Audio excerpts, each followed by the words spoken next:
Bien, commencer par remercier les collègues qui, chacun dans leur délégation, travaillent à la réussite de nos politiques publiques relatives à l'aménagement, aux transitions écologiques et au climat, à savoir Didier Chaplon, Valérie Faucheux, Daniel Guillotin, Ludovic Brossard, Mathieu Terrier, Iris Bouchonnet, Jacques Pinchard et Laurent Hamon qui m'aident à faire en sorte que l'ensemble de la feuille de route qui nous a été assignée pour ce mandat 2020-2026 soit réalité.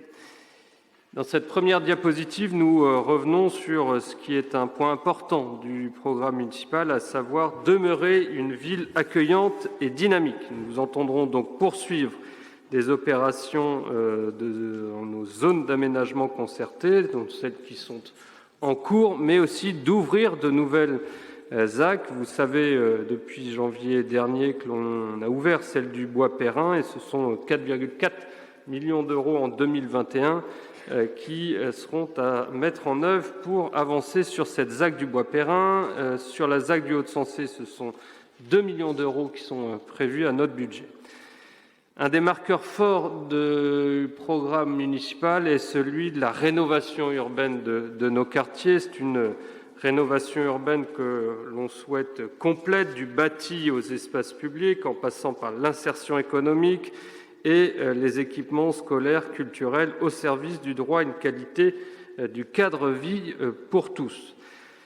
Deux moments forts nous réuniront en Blône en 2021, on l'espère, l'inauguration du conservatoire à rayonnement régional avec un budget de 5,9 millions d'euros pour la seule année 2021, mais sur un coût total de 22,5 millions d'euros, et celle du Quadri, pôle de l'économie sociale et solidaire. Je vous rappelle qu'au global, cette opération ANRU se chiffre à près de 550 millions d'euros pour notre territoire.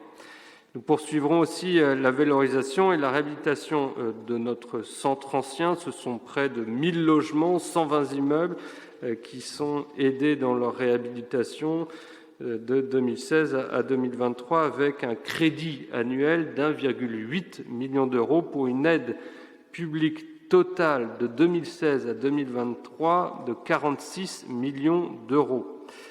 Enfin, sur cette diapositive, il vous est indiqué que nous poursuivrons la rénovation énergétique de nos bâtiments et de nos équipements et de s'engager dans des constructions bas carbone, mais aussi des aménagements bas carbone. Et c'est peut-être ce changement d'échelle qui sera une des nouveautés de cette année 2021, puisqu'il s'agit dorénavant aussi de travailler à des échelles qui dépassent le simple immeuble et la simple construction d'immeubles.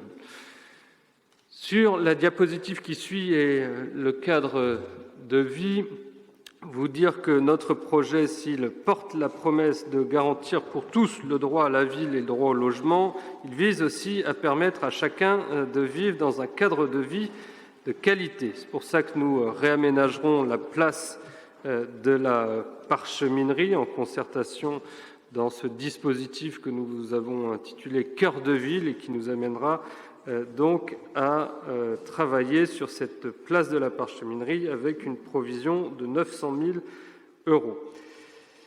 Que nous livrerons des espaces publics autour des stations de métro, c'est près de 42 millions d'euros qui avaient été décidés pour ce faire et par exemple 4,5 millions d'euros ont été alloués à la place Saint-Germain ou encore 3 millions d'euros pour Jules Ferry. Et donc, il s'agira sur 2021 de finaliser l'ensemble de ces aménagements. Nous poursuivrons l'opération des prairies Saint-Martin et des portes mordelaises pour donner aux Rennaises et aux Rennais des lieux de respiration et d'aération bienvenus.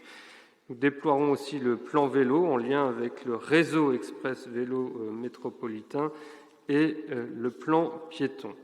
Enfin, nous permettrons des projets d'agriculture urbaine que nous viendrons soutenir. Ce sont 1,5 million d'euros qui seront budgétés sur le mandat, dont 300 000 euros dès cette année.